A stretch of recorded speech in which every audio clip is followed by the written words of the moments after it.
So welcome everyone to the Frictionless monthly call.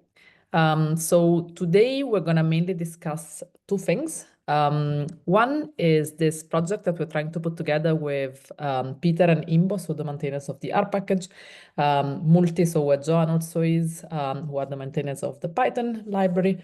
And then we lately have been in conversation about involving also our OpenSci. And then the other thing that we will be doing in the second part of the call is that we're also going to get an update from the Categorical Data Working Group. So from Jan, Albert, Phil, and Kyle. Well, Phil is not here, but the others will be doing it for him. That's more or less it. And then there's a couple of other announcements that I will be doing towards the end. So I've shared the meeting notes also in the chat if you want to have a look. But let me just maybe quickly explain about this Oscars project.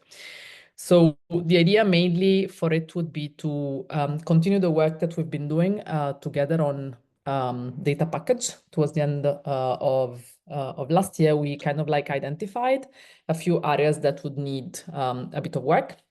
Mainly the update of the Python and R implementations to basically to be updated to data package 2, version 2. And then the other thing that we've been also discussing a little bit, where actually we also wanted a little bit of input from you as well, was this idea of having some kind of like fast validation, maybe written in some language like C or Rust, so that it could be then reused directly by all the other libraries as well. And then two other things which are maybe less technical, but would be highly needed on the project. And I think Peter also advocated for this a lot, would be on one side to do a kind of like editorial streamline of all the documentation of data package so that it comes basically from one voice, let's say. But also the idea would be to include maybe there are some good examples of data package that are out there so that people can really understand the value. And then the other thing would be to write a scientific article, basically to present data package so that it could potentially attract people to the project. So these are more or less the ideas that we had in mind. So the first thing that we actually wanted to do, and I'm sorry that actually Peter is also not here, was also to maybe collect a little bit of feedback from you. What do you think about this project idea? Do you think that, for example, fast validation is something that would be useful and valuable for you as well? But then the other things that we were also wanting to discuss a little bit is that we could definitely use for this project support letters. So in case your institutions, for example, could write a support letter for the data package working group, that would be extremely useful. And yeah, that's it more or less about the project. I don't know if you have any feedback or ideas or anything that you wanted to share.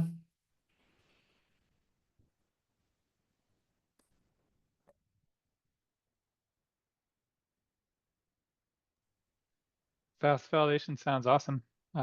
We're currently using the validation stuff for a big data publication, and it's working great, but faster would definitely be better.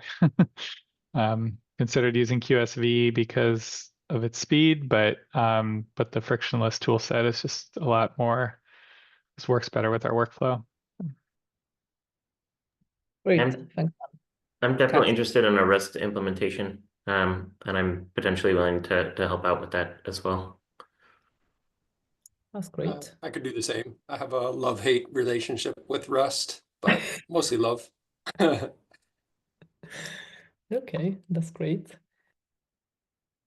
Yeah, I'll mark it down and then I'll also chat with Peter and see with the rest of you. And to answer your question in the chat, Nick, the idea would be to have a faster way. I mean, the Python package already has a validation, but it would be to have a faster validation than that one, basically. I'm also interested in the publication being a part of that. Yeah, I mean, the specifics of how this will work, like, I mean, we had a very high level discussion at the moment with some people from our OpenSci that were indeed interested in making this as feature complete as possible. I don't know exactly if that would include also publication. I think that's still to be discussed, basically, but it would be a good indication to understand if this is something that you would want to I be think part of that. regardless of implementation and relationship with our OpenSci, I think the project really needs a scientific publication to be a banner for especially funding organizations as people are applying for grants and stuff like that. But I know that in my field, that would definitely give it a lot of legitimacy. Yep. Good.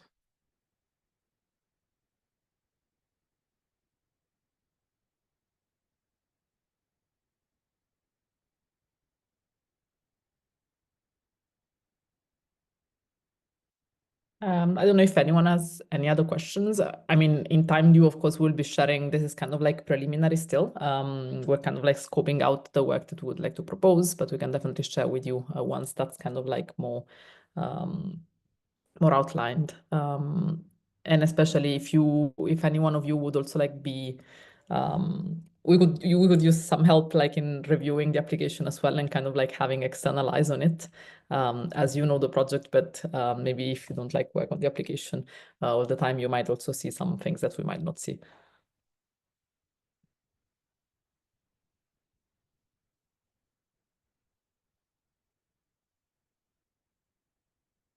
So this is the main thing that I wanted to share. Feel free to also write like questions or anything else that you, or reach out to me also if you want to, know more about this. But then maybe now I'll just hand it over to the Categorical Data Working Group so that they can give us an update.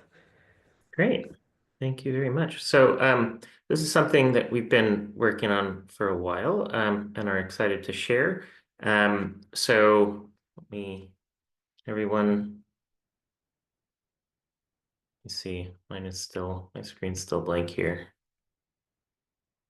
Oh, I think my screen sharing may have a problem. This is a new version of Zoom on Linux, so let me try this. Let me try my full desktop.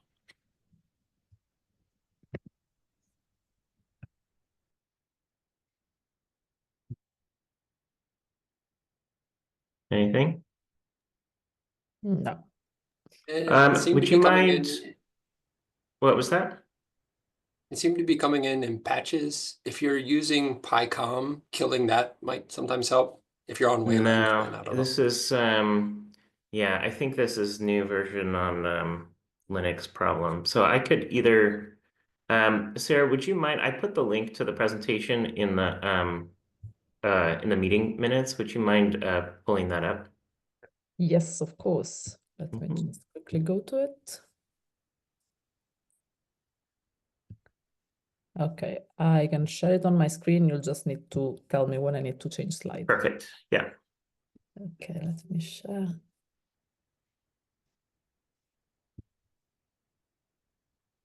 Yeah, Zoom will update and then who knows what works or doesn't work. So. Oh, web version of Zoom that work. Well, this is fine too. Okay, so yeah, so like I mentioned, myself, Jan, Albert, and Phil have been working on a new recipe for working with what we call category tables. Next slide, please. So currently with categorical fields, we have this inline approach. The categorical has an underlying type, either integer or string, in this case string, and then you can put a set of categories.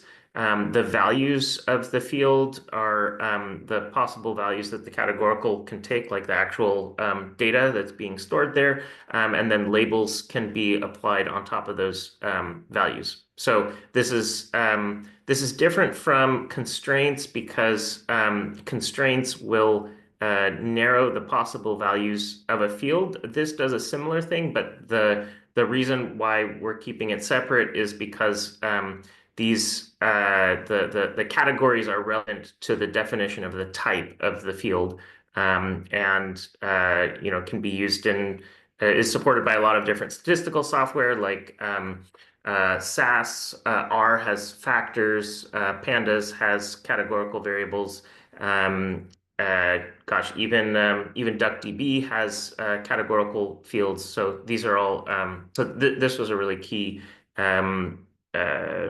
addition to Frictionless 2.0. Next slide. And so what we're proposing is a way of allowing fields on the like you see on the left there to reference an entire table of categoricals. So you can see on the left we have the field reference, and the categories definition references a resource, in this case fruit codes. And so if then we look at the definition of the table schema of fruit codes, it's like a regular table schema, except we have the addition of the category field map object, which allows you to define in the table one column to be used for the value definitions of the categorical and another field to be used as the label definitions of the categorical. And so at first glance, you may look at this and be like, okay, well, that's a lot of extra work to define a categorical. Why would you need this and not the inline categoricals? Next slide. And so next advance there. Click next slide. Yeah, so this allows you to reuse categories. If you have a bunch of categories like you see on the right that are using the same amount of codes, you don't have to repeat your inline definitions in there. Next slide.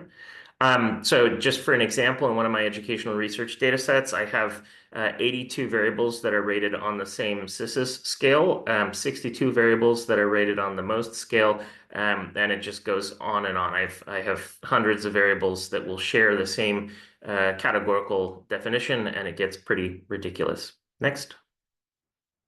This is also important when we have category definitions that are very long lists. Next. So just for example, the ICD-10 International Classification of Diseases code list has over 70,000 diagnosis codes, and ICD-10 has even more.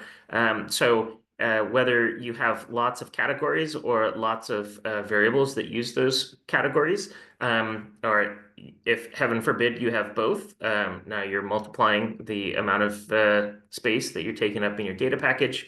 And so this gives you a way to resolve that. Next slide. Next. So another advantage is this tabular representation makes it easy to join category metadata to field values. So if you have your data table and then a category table, and your values are represented in a category, it's a simple join between those two tables. Next. In fact, when you convert a data package that has categorical references in this way to SQL, you can have those references be implemented by foreign keys, and the category tables can even reference themselves. You can have fields that are self-referential in there, and will allow them to form hierarchies and other kind of complex data category setups. As mentioned here, additional metadata can also be stored at the table level. Next. And so there's source license version of the data resource, which can apply to the categories themselves. Next. And so this can be important for many official category lists where there's many similar versions maintained by different organizations, or official category lists like the ICD-10. Next. You can also refer to category table resources in other data packages. Next. And so along with these category lists, we can make officially centrally maintained repositories of categories. Next. And so this is useful for data sets and data packages and organizations that are working with controlled variables, taxonomies, and ontologies. Next. So other features that we have here. Next. So we've incorporated a way to do internationalization support. Next. that's by the internationalization recipe that already exists. Another key feature in here is that you can reference categories. A field can reference categories in a category table by their values or by their labels. Next. And that's important because some data repositories will internally reference categories by their value, but then request that users submit data using their labels. Next, and so this is something that we've seen both in GBIF and CDIS controlled vocabularies. I think for ease for user submission, but that's something that we realized is a key key feature that we need to be able to represent in data sets. So this is a very flexible approach. Next. So next steps, please review the PR and provide feedback. We're really interested to hear what you think, and yeah, feel free to propose edits. We're really interested in that.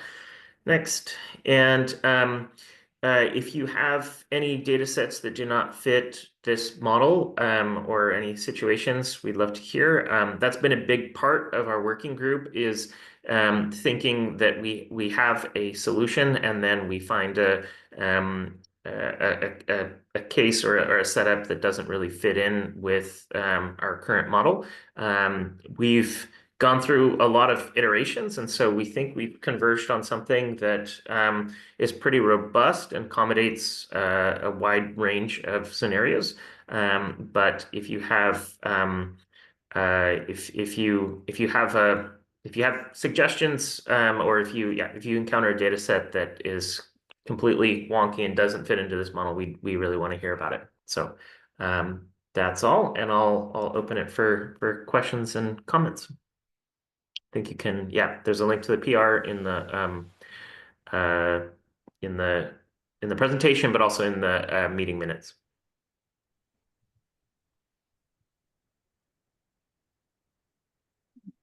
Any comments from members of the Categorical Working Group as well? No, not. I mean, you asked me, I think. No. Oh, I guess you're the only one that made it. Sorry. I still couldn't make it, and I think Albert Jan is a victim of the flu pandemic that's going on here. So. Yeah. I have a question. First of all, it looks great. How does it compare to the current support in table schema that we have for foreign keys? So the key with, well, the key with foreign keys is that we need categoricals in order to import categoricals into our statistical software. That's the key use for the inline categoricals. We need to know, or there's the particular notion in categorical land of values versus labels. Foreign keys don't make that distinction. So with a foreign key, you can make a reference to another index in another table, but it's not clear if there's a label that comes with that and what that label is. The other advantage to the other difference with foreign keys is that foreign keys are defined at the table level, whereas categoricals are defined at the field level. So categoricals are a part of the field definition. I mean, you're zeroing right in on one of the really big discussions that we had in the working group, which was, do we really need this distinction? And because of the underlying similarities here, and for those reasons that I mentioned, these were key reasons why we we're going with the categorical idea. Okay, thanks. So when constructing a table schema, would you use both, or would they be redundant? I would say they would be used, they're used for different purposes. So a categorical would be used when the variable type in question is you want that imported in your software as a categorical variable. Whereas I would use a foreign key in a place I was referencing I was relating like individual IDs or some kind of, in some kind of database application. Jan, do you want to jump in? And I mean, I think Jan's work may help clarify. Yeah, I think, Kyle already mentioned, I think the distinction, I mean, the foreign keys, I think, are used to make relations between tables, and also the category table, I think, has a different purpose, and also it has, I think it has more semantic meaning in that sense. I mean, by having a category table, you also basically restrict the values of that field to only those values that are in the category table. I think for foreign key that's not necessary. Also, the thing that you have values and labels. I mean I mean, I think the categories have more semantic meaning than just the foreign key. Yeah. So you use a category, you'd use a category when you want to import it in your statistical software as a factor in R, as a categorical variable in pandas, in a, if you want to import it as a particular categorical type, whereas a foreign key just makes the reference, doesn't change the notion of the underlying type. Okay, that makes sense. Thank you. Augusto? Kyle, thanks for the presentation. That's very enlightening. I was wondering, besides the use of categorical fields for importing into software as a categorical variable, would you say that in comparison to using foreign keys, would this categorical field used in this way, would it be a hint for the user interface of software to already automatically display the label? Yes. That wouldn't Yes. happen, of course, with just a foreign key. Exactly. Yeah. So the labels are meant to be unique, human readable translations of the value. So you have, in the case of diagnosis codes, you have A 5.1, which is the, whatever the unique diagnosis code is. If you were imagining those data being visualized in some kind of web interface, you could have the diagnosis code, but then like in parentheses, you could have that human readable label. So this allows you to, so a foreign key, you can make that reference, but you don't know which one of the fields in the table is a human readable field, if any. Thanks.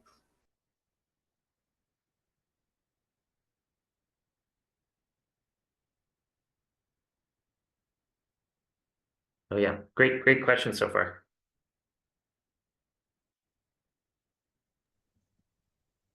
We got a quiet group today.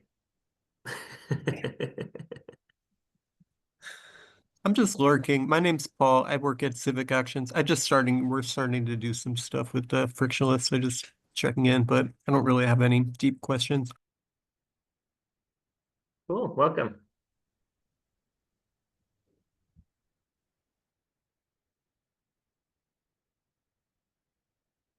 Any other questions or comments for Kyle and the others?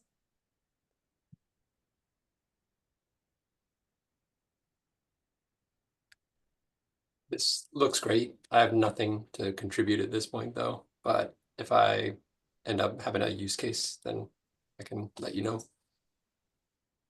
Sweet. Well, yeah, please check out the pull request, and yeah, if you think it looks good, give it a thumbs up.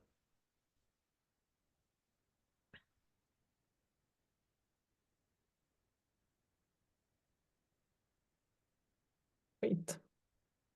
Well, thanks for the presentation, Kyle, and thanks to the whole working group for the great job. It really looks amazing. I'll make sure to share also in the chat, in the Slack channel, about the PR, and maybe we'll capture this in a blog as well. So hopefully the people that are not here can also contribute to this.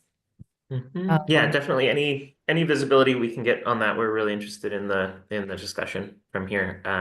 It's a pity Phil's not here today because I think he's especially excited about this. He works with a lot of health data, so the diagnosis codes is actually an example straight from him.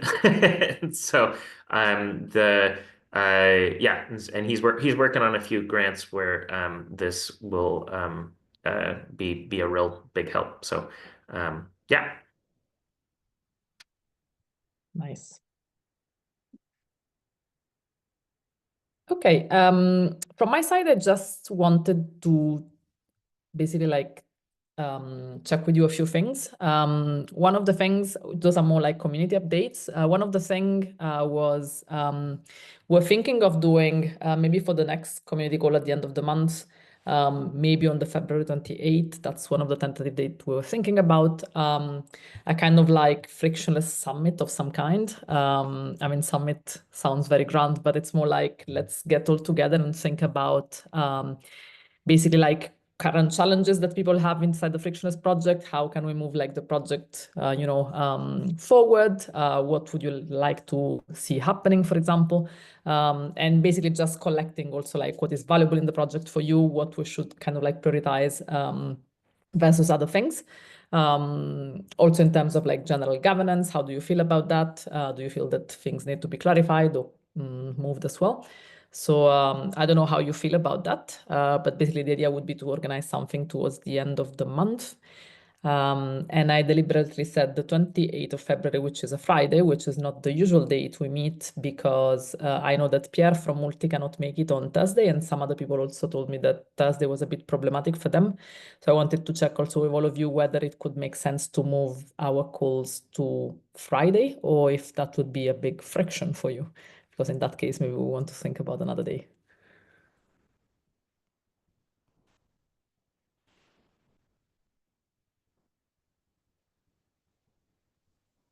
Well, I think it's a great idea.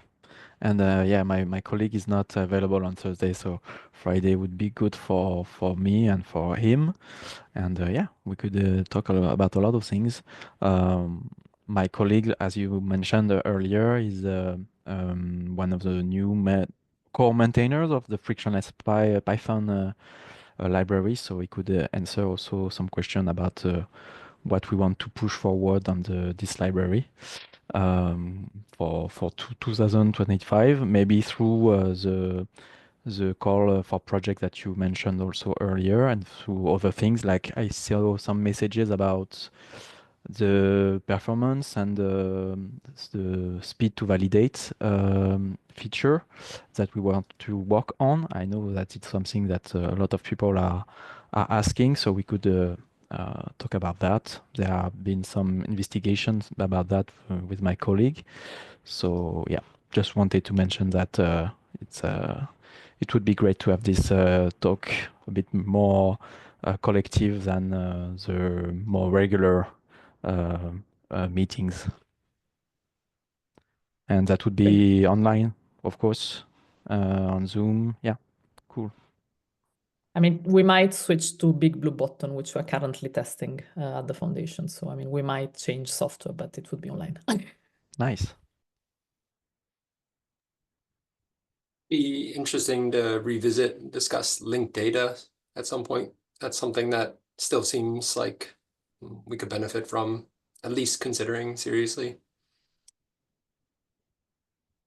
Yeah, and I was literally last week talking about someone who was advocating for having more linked data inside the Frictionless project. So I'll make sure that this person will also come to the call. And we're all about making things explicit, and that's a pretty good way to do it. If we did Friday, could we do an hour later? Yeah, I mean, I think so. Yeah, because I saw, would that make it better for you, Kyle? Would that mean that you would attend?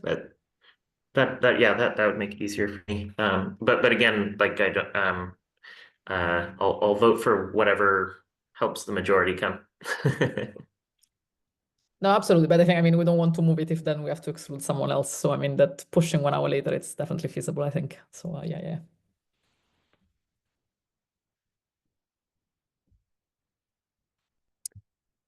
And yeah, I think that's it from my side. I don't know if anyone had anything else that they wanted to bring up.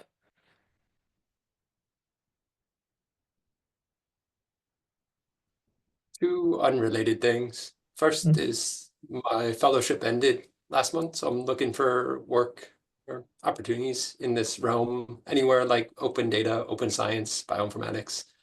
So if people know of something, let me know. And also, if anyone would like to do a study group on something that is of common interest, I'll make a pitch in the random chat on Slack.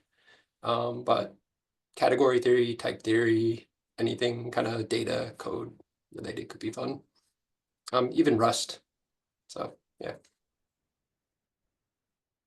I'm definitely interested in the category type theory Rust combo. Well, if we do, we could go Haskell in that route. That'd be fun. Oh, that would be really fun. Yeah.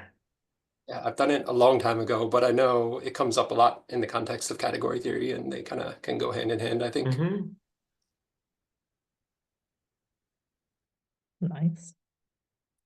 And sorry, just to clarify, Keith, what kind of things you're looking at, like data analysts or like more like programming and stuff like that? Doesn't really matter, to be honest. So software, web, data, scientific data analysis. The important thing is that it's something that is a good cause, like it's, working towards something that's important and useful, and that there's a good alignment with my skills. But I enjoy doing a bunch of different things. So it really just depends. Okay. Oh, if I see something, I'll send it your way. Yeah, thanks.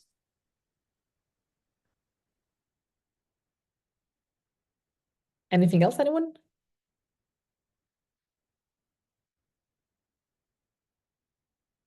Okay, then I think we can also finish it a bit earlier. Thanks again, Kyle, and also Jan, for the great work that you put together. And I'm really curious to see how this will move. And thanks everyone also if you have, again, like comments or anything on this project that we're trying to put together with Multi and Imbo and our OpenSci, let us know. Especially, I mean, I saw that the fast validation got a lot of success, so I'll make sure to ping all of you who said that would be interested in working on that specific piece. And yeah, and we'll be in touch also like once this kind of like proposal moves forward so that we can make sure that if you have anything to say about that or if you want to add anything, we can capture this. And last but not least, I'll let you all know about the specific day for this kind of like frictionless get together. I think that then the 28th of February, but 1 hour later might be a good candidate for it. But I'll send an invitation at some point next week, so you can all put it in your calendars. This is the first time in memory that we finished early.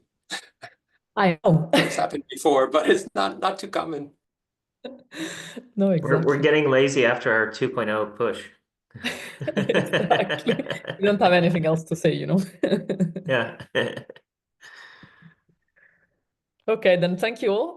As usual, it was a Take pleasure care, to see everyone. you, and see you at the end of the month. Thank you. Bye. Bye.